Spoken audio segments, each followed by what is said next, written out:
Hey everybody, Thomas here again with another Mosaic training video. This one is going to be the kind of final assessment of the conjugate plan that we talked about last time. So going over what worked, the results, what happened, how things felt, all that. So quick recap of what we were doing.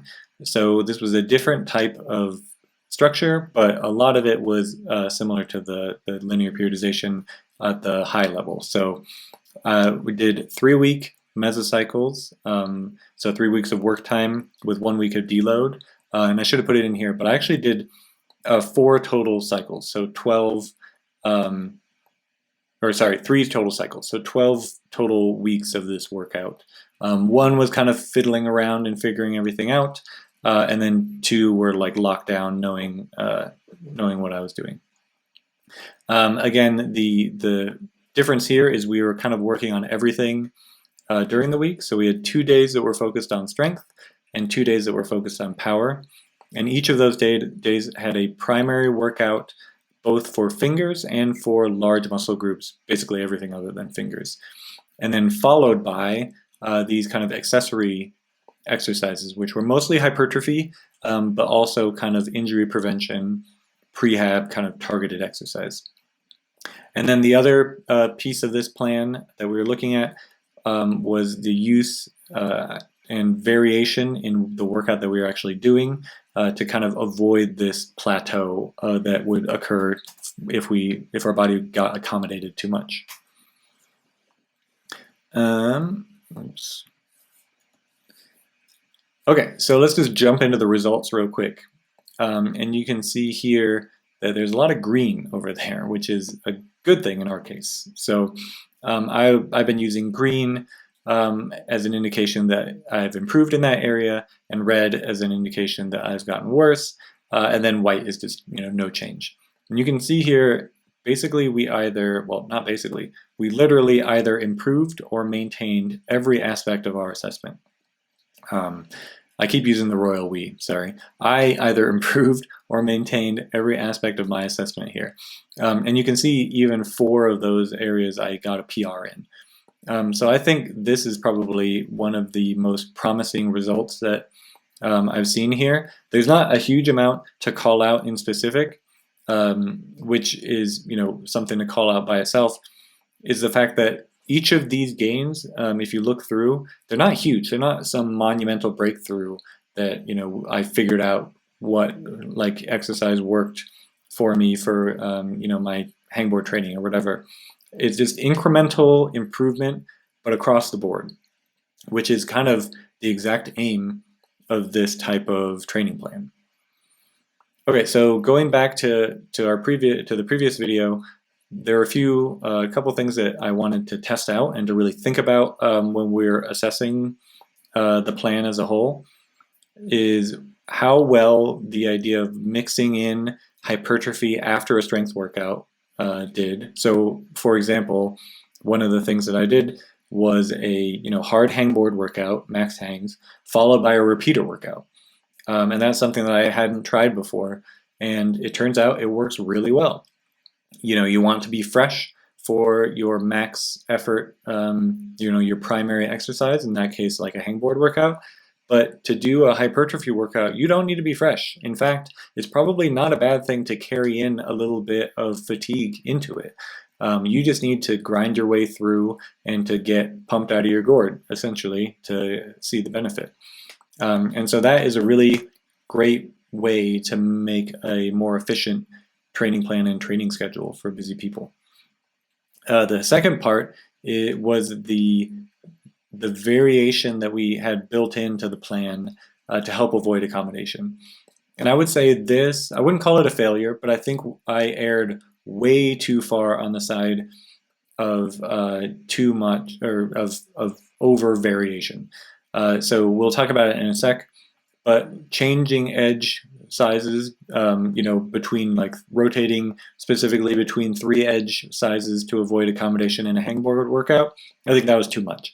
I think what I would do next time is probably stick with 1 edge. If I found myself plateauing, then maybe I would swap to a different edge, like between maybe a 20 mil edge as my baseline. If I started plateau, maybe go to a 15 millimeter edge for a little bit and then go back, and just use that kind of switch and that sort of reactive change to a plateau rather than a proactive one.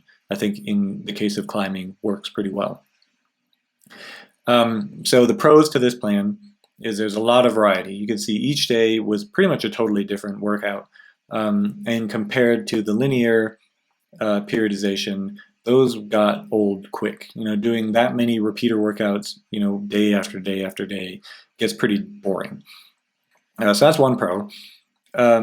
Working on each aspect of your climbing that you want to train each week is just kind of, I don't know, it's kind of heartening as you're going. You can feel like you're making progress everywhere, and you're not like thinking in the back of your mind, yeah, maybe I'm getting really good power right now, but all the strength that I worked on before, I can like feel that degrading. So with the conjugate plan, it feels like you're constantly getting better at everything, and we saw that in the results. It kind of proved itself out. And then, like I mentioned just a second ago, the ability to kind of combine your primary workouts with your hypertrophy, accessory workouts makes for a really efficient training plan. Okay, so the cons were the way I had it laid out. It was still time intensive, having to focus on both your finger strength, finger accessory work, then upper body strength or whatever, and then upper body accessory work. It is just a lot. I think there are plenty of ways to make that more efficient, depending on how much you value the upper body part of it. You could completely cut that out if you wanted to, and then it would be a much more efficient plan. The variety, while it did help to avoid plateauing for sure, it does make it logistically difficult to just track your progress. So again, one of the reasons that rotating between edge sizes every time I did a hangboard workout was a pain was that you'd come to it and be like, okay, well today it's the second week of the cycle, so I have to do a 20 millimeter hang. What was the weight that I did last time? How much do I need to go up? Do I need to go up? Oh, this weight feels totally wrong. It's just a lot to keep track of when you're dealing with that much, forced variation.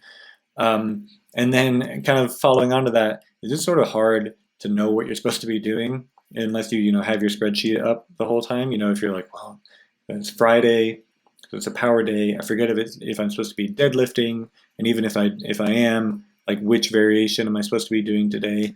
So again, it's just it's a lot. The pro of keeping everything fresh also has a downside in terms of just difficult to track and plan.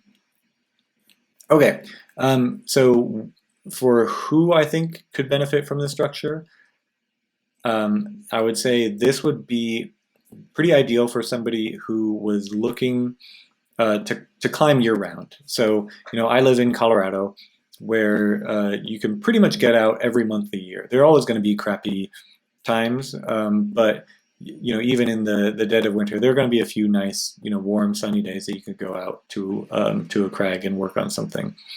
And that, I think, is one of the reasons that this works well for me, is that you're constantly kind of upping your level evenly the whole time. You're not like kind of building up to this peak. Also, one thing I would say is a prerequisite is that you have experience with a whole training plan. So before in the linear periodization, I mentioned that if you're a brand new climber or if you haven't trained in a while, if you're coming back, linear periodization is great. I think the fact that you can focus not only on making gains in specific areas, but also just like performing the exercises and the technique behind it in linear periodization is great for newer climbers or newer trainers or people who haven't trained in a while. If you have gone through, if you know kind of internally what your weaknesses are, or you think a lot of people, myself included, think that they know what they need to work on. It might not be the case. But anyway, if you have something that you want to work on, and you know how to perform these exercises, I think this is a great plan as well. And if you have experienced a linear periodization training plan that didn't work as well as you thought, where you have had the same experience I did with in terms of the the earlier focuses losing a lot of their benefits toward the end. If you experience that, I think this would be another reason to try a conjugate plan. So the overall thoughts here is I thought this was a resounding success personally. I thought it was a great way to, like I mentioned, just incrementally bump up your level in every aspect that you're training as you go along. And the one thing that I would definitely want to work on and modify for next time is the whole idea of variety. Again, how to kind of inject that variation into a climbing work, specifically finger stuff. For large muscle stuff, you can figure out how to add variety, in those, and it's not terribly difficult. But for finger stuff, it's so specific, that you want to be able to track that progress so incrementally, that there are just too many moving parts to nail down when it comes to that. And figuring out exactly which levers to pull and adjust would be a big thing here. So overall, I would give this probably an A-. I think there is room to make improvements here for sure. And I'll definitely in a later one kind of tweak this and try out a different version. But I think this is a great structure for the people who I mentioned previously. That is it. So that was the conjugate plan. I would definitely recommend it to people who want to try it. Let me know if you have any questions. Hopefully that was helpful. And I'll see you next time. Thanks. Bye-bye.